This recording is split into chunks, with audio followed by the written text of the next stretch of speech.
এই যে কাশ্মীরি লঙ্কা গুঁড়ো,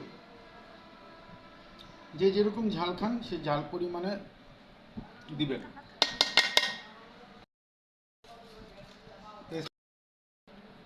কালো এলাচ, সাদা এলাচ,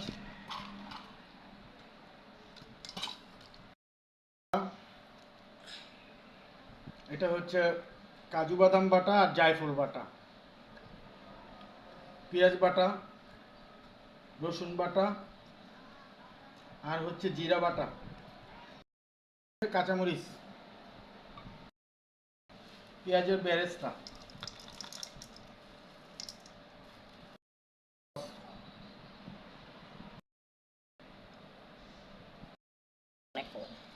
এটা হচ্ছে টক দই।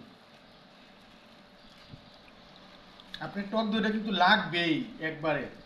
আপনার এই কাচ্চি বিরিয়ানি তৈরি করতে গেলে টক দইটা মাস্ট বি, টক দইটা ছাড়া ভালো হবে না। টক দইটা আপনার লাগবেই। জর্তিক, জর্তিক, এটা হচ্ছে জর্তিক।